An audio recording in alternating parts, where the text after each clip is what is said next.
one of the emotions that I think a lot of us feel, and I have felt many times, is we start to get angry and bitter towards others because we're always so focused on them. Obviously, for a lot of us parents, where are we focused? We're focused on our spouse and we're focused on our kids. Your kids, they take a lot from 0 to 20. They're taking up a lot of your time and energy. You don't want to have this anger and bitterness because you're just giving of yourself all the time to everyone else and not making any time for yourself. We believe that you are strong by design, and you were made in God's image to have a strong body, mind, and spirit. You're listening to the #1 strength and health authority podcast in the world. So let's get ready to unlock your potential and transform your life in today's episode. Ladies and gentlemen, welcome to the Strong by Design podcast. Thank you for joining us today. Really excited to get into this material.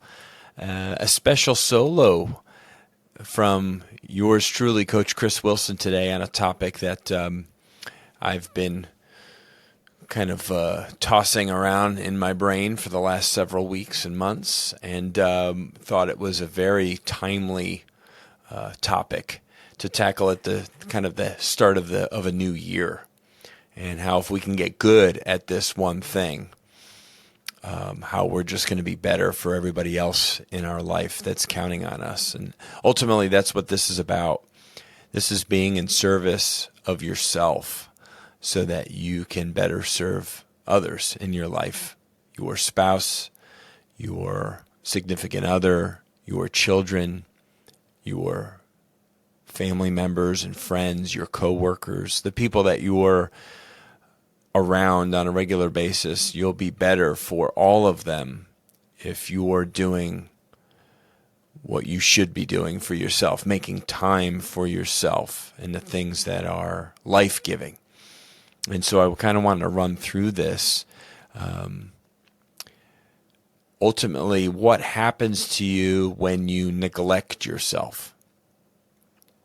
Now, you might not recognize this or notice this or feel this, for a period of days or weeks, but over time, when it's become months, and in many cases years, I think people become very stressed and they hit burnout on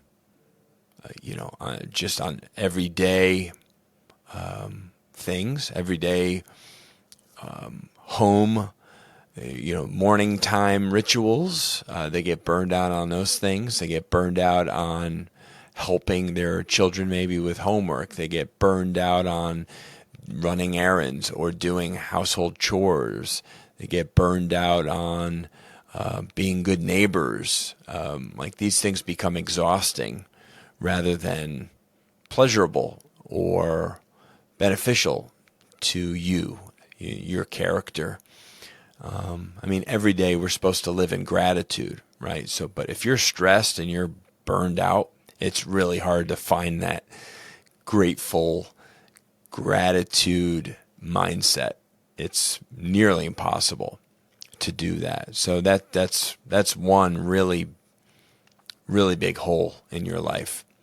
Your mental health. You're going to struggle with your mental health. Probably how you see yourself, your confidence, how you talk to yourself, the little voice in your head.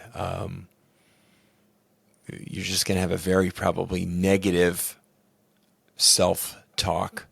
I've found myself there many times. I can be my own worst enemy for sure, and I'm sure most of us feel that way. It's not other people criticizing us; it's our own criticism of ourselves. We can be so rough on ourselves, so hard on ourselves, the things that we think about ourselves and say to ourselves, especially when no one's around. I know I've been aware of that and working on that myself. Our physical health will struggle 100%. If you don't take time for yourself, if you don't make time for yourself on a several days a week schedule, your physical health will be compromised greatly. your longevity is definitely halted or retarded. And I mean that obviously in that sense of the word. It is compromised big time. Like if you're hopeful to live to be 85, 90 years old, but you're not making time for you to be physically active, doing healthy exercising and all of that. I mean, you're stunting your life probably by a full decade or more. I'm a huge advocate. I mean, when it comes to even just cognitive function, right? I've talked about that in recent episodes and many times over the years. Like we are doing such a disservice to ourselves if we're not physically active. Everything in our body, from how our organs work, our digestive system, our lymphatic system, our muscular, obviously, our system. I mean, everything is negatively affected when we're not physically active. So I can go on. I get to do a full episode just talking about that. Reduced productivity, how we feel, and from an energy standpoint when we're at work, having motivation to take action on things, to get stuff done, keep it the clean version, GSD, as we say here at Critical Bench, get bleep done. And you're not going to do that very well if you're not setting aside time blocking, making time for yourself. Your productivity is gonna really be affected. And how about your relationships? Your relationships with the people that you spend the most time with, those are 100% negatively affected if you are not setting aside time for yourself to do the things that fill your cup up. Most of us, I think, are running around with a half-filled cup or a cup that has holes in it. So we're trying to fill it, but it's just the holes. It's running out. It's like a boat, right? That's got holes in it, and you're using your bucket, and you're getting that water out of the boat, but the water just keeps coming into the boat, and you're like, I can't keep this up. That's what's going to happen. That's what life's going to feel like, and I think we've all been there. I know I have. But I'll talk through this, kind of go through this a bit and break it down. The areas I think that I personally am doing well in, or at least improving in, and the areas where I'm failing and where I need to improve. And you should kind of, as I go through this, kind of have a little checklist in your mind, or you could jot it down. And yeah, how am I doing here? If I had to give myself a letter grade or a 1 out of 10, what would I give myself here? Okay, so, but what happens to you? What's life look like when you do make time for yourself? If you're blocking out and scheduling time, me time in your life.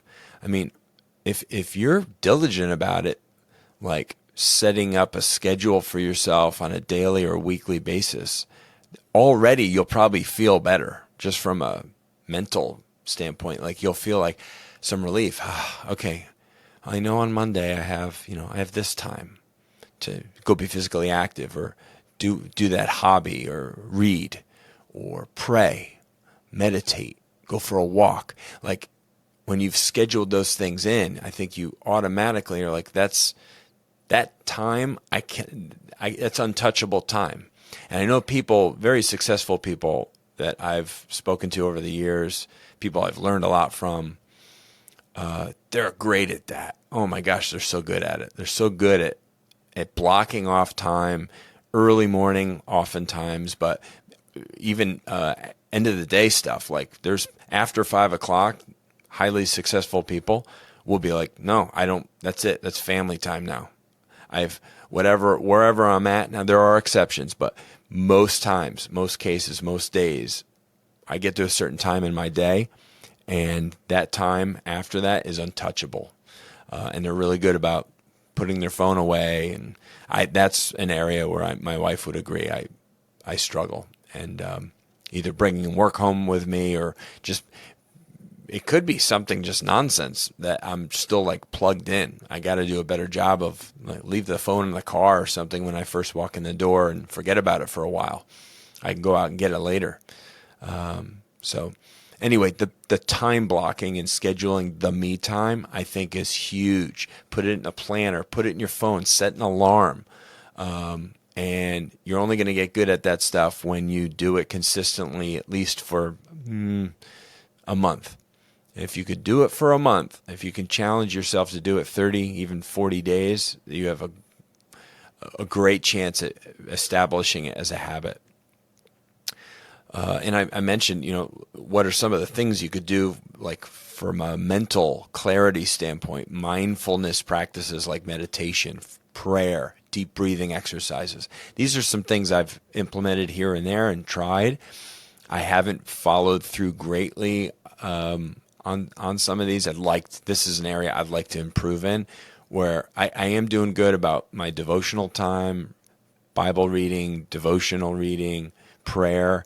I am doing pretty darn good there, but there's other like breathing things and meditation, some mindfulness stuff that I would like to continue to do. Just having quiet time with nothing, no distractions, nothing at all, just letting my mind kind of wander a little bit, and hopefully hearing from God in those moments. I think giving him some opportunity to speak to me directly. Because the busyness of life, the distractions of life, the chaos of life have a way of just creeping in all moments of the day.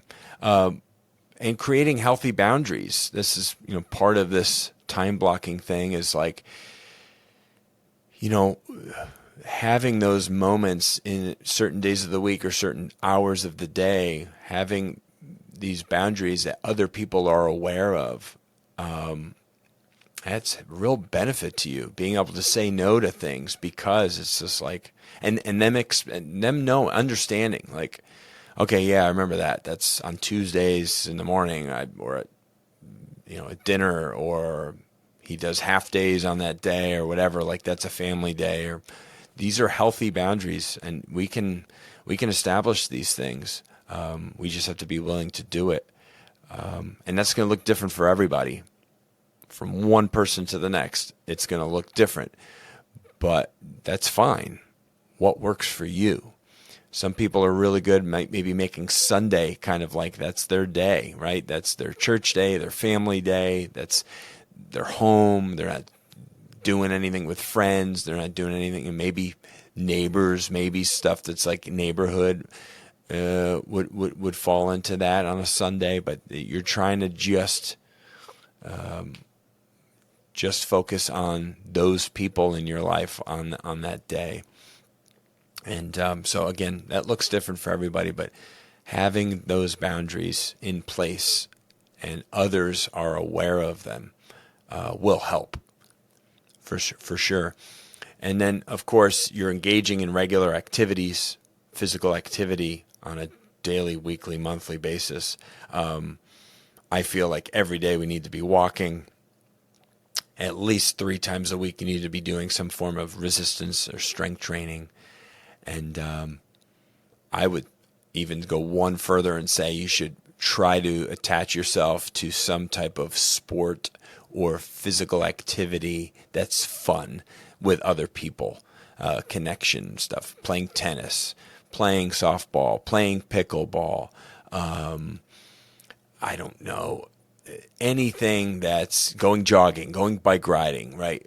Any of these activities that you can do in groups, fantastic, because you're getting not only the physical part of it, but you're getting all the fun that comes with it, all the relationship building that comes with it, making memories, all those things that are so very important that really make life worth living.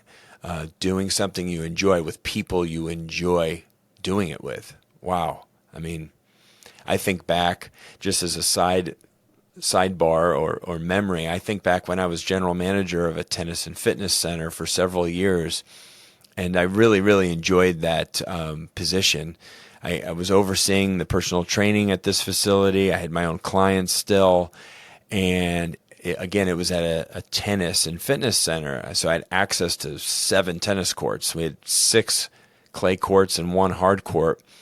And I got to play tennis every week. And I played multiple times a week. There was this one older gentleman, Tom Key. I wonder what he's doing these days, if he's still around. This is some years ago. Older guy, used to kick my butt in tennis. He was really good. But I kept getting better. And I remember winning my first games against him. I think once or twice I won a set. And I just like celebrated. And but man, I just loved it. I looked forward to it. I loved the sweating outside and really pushing myself and playing on clay. There's nothing quite like it. It's way better than playing on the hard court. It's easier on your body. It's more fun to slide. Anyway, I can go all day talking about tennis. I loved it. Loved that sport. And but if you can do that with other people, doubles, it's a little bit less physically grueling. That's why pickleball has become so popular. Oh my gosh. Playing 1 day a week, 2 days a week, whatever that is, it's great. Basketball, I mean, a lot of YMCAs and other facilities like that, community centers offer basketball. If you like basketball, go join and pick up game, and you can be the old guy in the group, or it doesn't matter. There's so much opportunity out there. You just have to look for it. And then one other thing is, how about your sleep? Prioritizing your sleep, which we all kind of relegate to some kind of like thing we need to do, but I don't need to get my 8 hours or my 9. And I'm lousy at this, by the way. Here's another area I'm failing. I go to bed way too late. I get up at a good time. During the week, I'm usually up by 6:45. I'm starting a challenge coming up very soon with some guys I'm in a men's group with. We're going to do a 40-day challenge. It's biblical. It's a little bit of scripture, a little bit of prayer time, and I'm going to start getting up earlier in my day so that I can dedicate like 20 minutes or something to devotion time, and that'll really help, because that helps 2 areas. That it helps me with my setting more of a schedule for my sleep patterns, and also helps me in an area that, growing closer to God through being in His Word and meditating on His Word a little bit. So if you're not Christian, or if you're not into that, hey, find something else. Do some breathing exercises. Do yoga. Do some mindfulness practices. There's lots of other things out there from a spiritual perspective, of course. I just happen to be Christian, so that's what I'm going to do with my time. So that's what it can look like for in terms of the things that you're taking time for yourself. And but I wanted to kind of talk through what some of these dangers and pitfalls are when you don't make time for you. Okay, so one of the emotions that I think a lot of us feel, and I have felt many times, is we start to get angry and bitter towards others, because we're always so focused on them and their livelihood and their stuff. Obviously, for a lot of us parents, where are we focused? We're focused on our spouse, and we're focused on our kids. And there's a certain chapter of our lives where they're going to get a lot of that time. Now, of course, your spouse a little different. Your kids take a lot. They take a lot from 0 to 20. They're taking up a lot of your time and energy. So that's about a 2-decade period there. But then, Lord willing, they are adults now, and you're kind of getting all that time back for you to focus on your spouse, and hopefully you still have a relationship with them. And that's why it's important to work on that now, before the kids are out of the house, that you and your spouse are actually in good shape. But you don't want to have this anger and bitterness because you're just giving of yourself all the time to everyone else and not making any time for yourself. But I could see, why you're feeling. I totally understand why you're going to feel that way, and you should. I mean, it's just normal. You always feel like, gosh, again, I got to do this and I got to do that, and it's a lot of I got to do's, and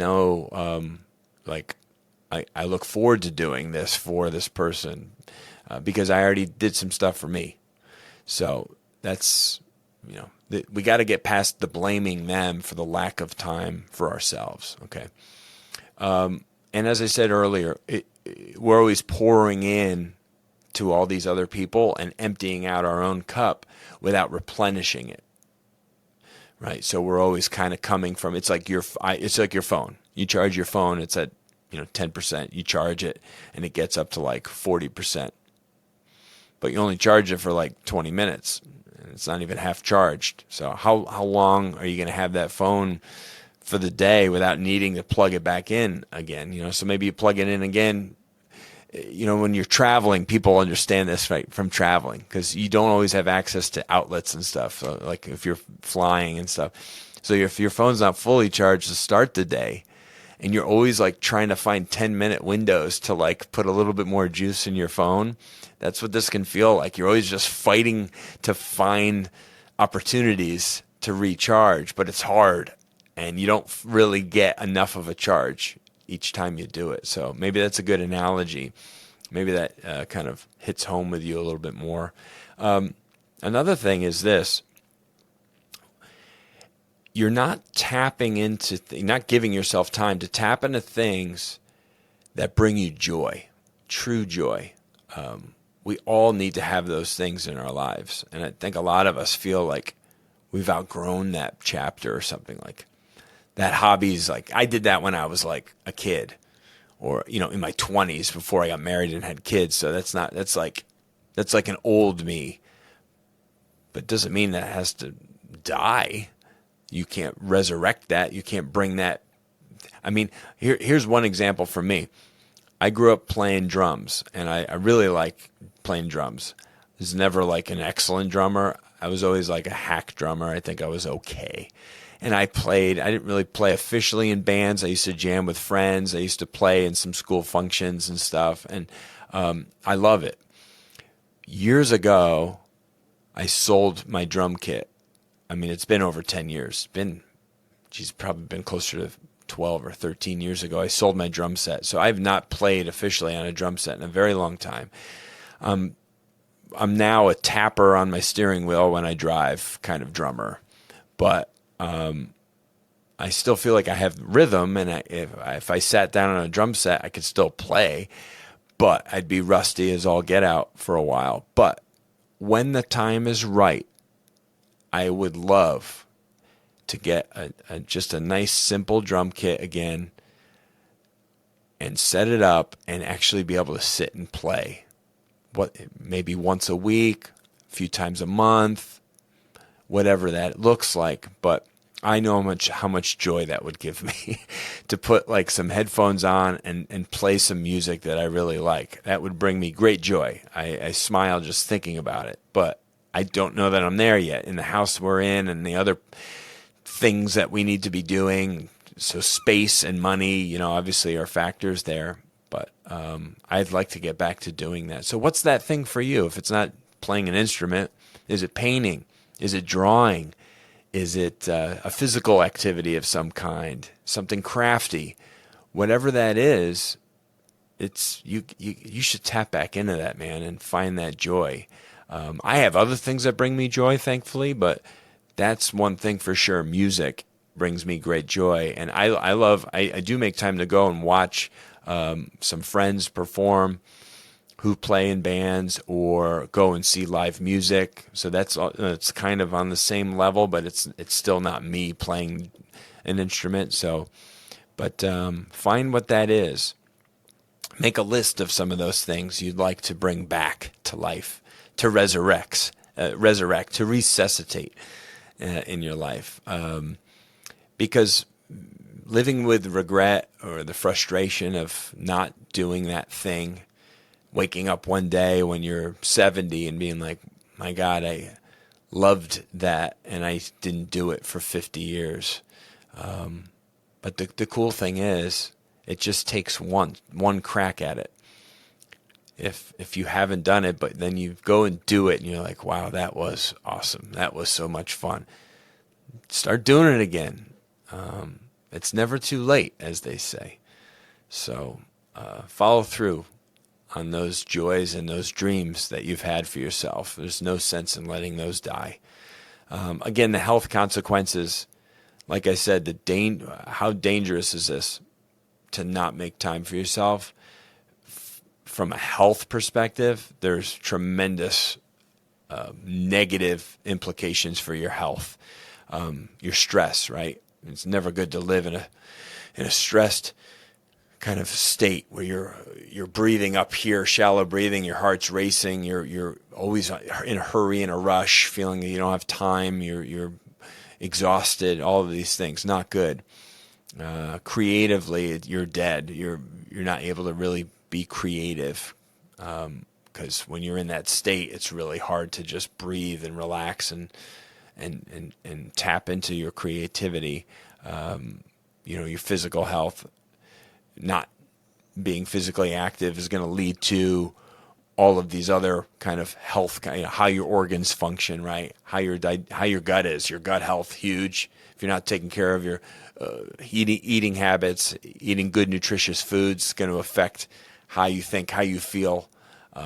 Being obese potentially, right? Being diabetic potentially. All these things, these rob you of years, decades of life. So not good. Like I said, cognitive decline, the way your brain works and way your brain functions, not good at all. When you're, not making time for yourself, not doing something that's life-giving, not doing something that's letting you operate at an optimal level.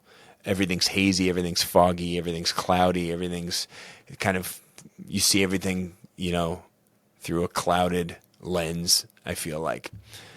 Not good. Ultimately, you have a shitty mood, okay? Your outlook, not good. And this can lead to depression if it's long enough.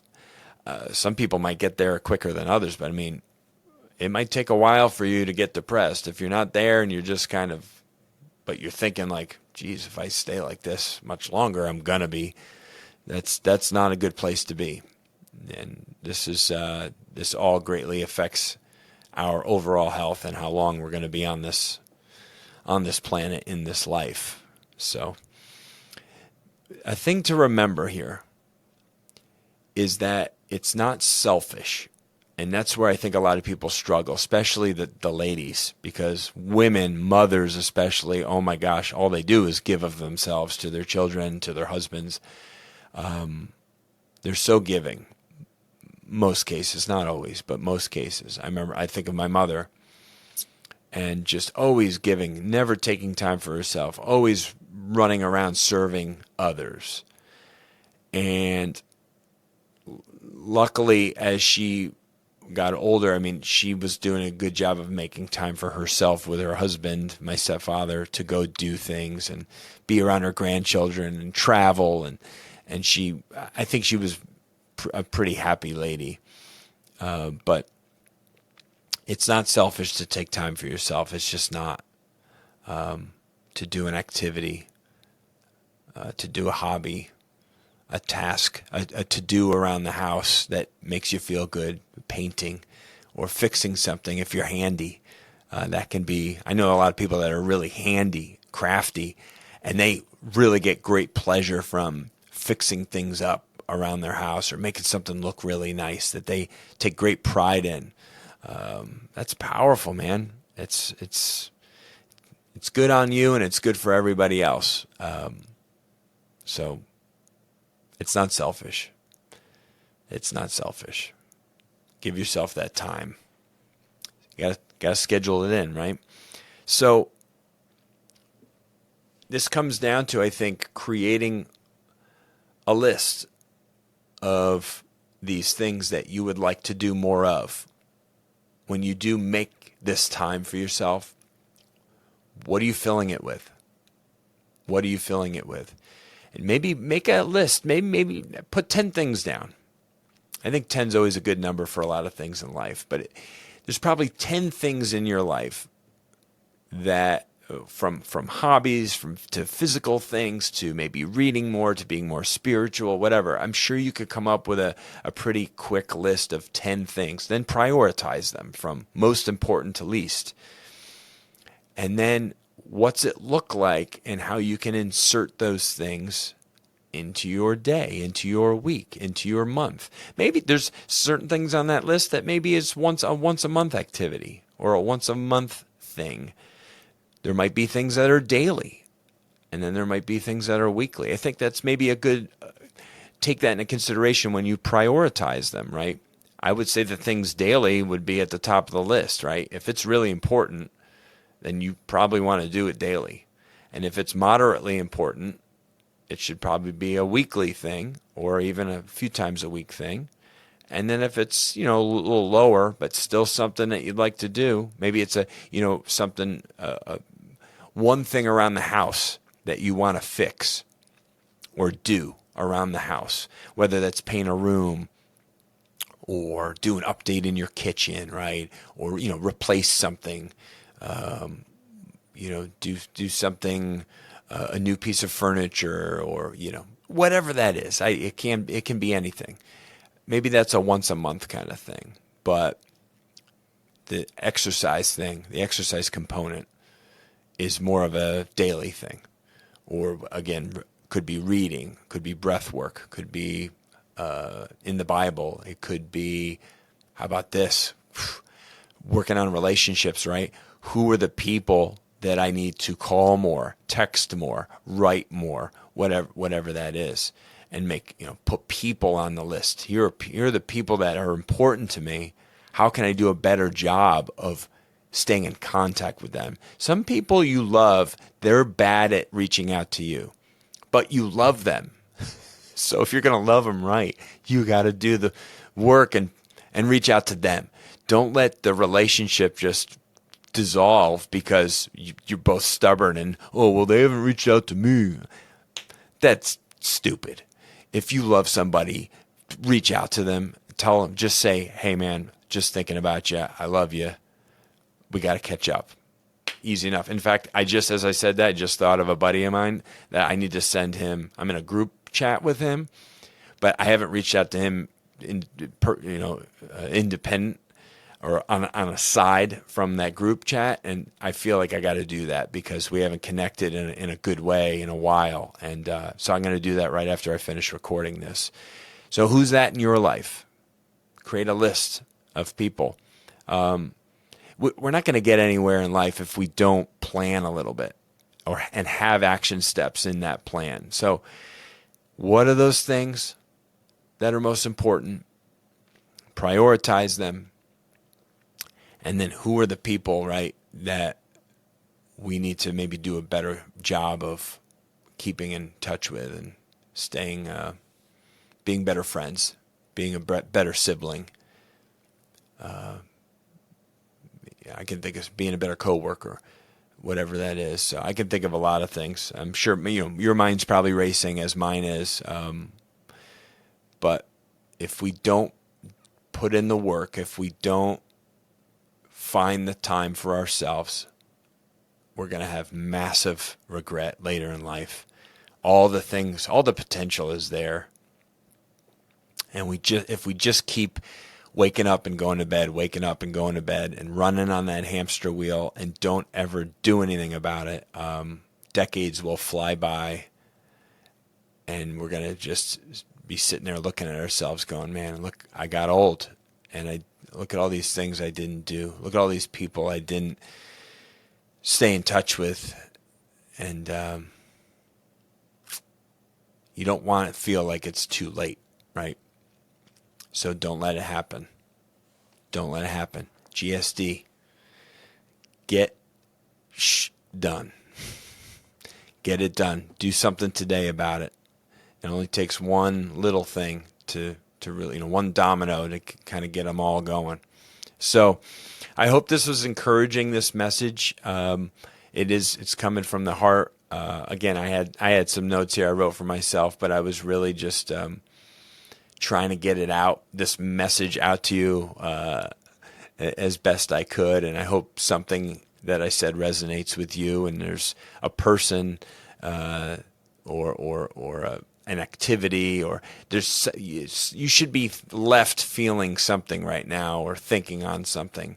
And this is This is a good way to start the year. How about that? You got the whole year now to create a better version of yourself. 2025, let's make it a great year, huh? So thank you so much for listening. Share this episode with a friend or a family member, somebody who could benefit from some of the things I said today. I got to go back and listen myself. I think I said some good stuff. I got to take my own advice. But it's been such a pleasure, as it always is here on Strong by Design. You take care of yourself. Do something good for yourself. Make time for yourself. You deserve it, okay? You might not think that, but I'm telling you right now, you deserve it. So make some time for yourself. God bless you. Love you. Talk to you next week. Thank you so much for listening to the Strong by Design podcast. If you found value in today's episode, please subscribe so that more people can find out about our show. Plus, you don't want to miss any future episodes with the amazing guests and topics we have lined up for you.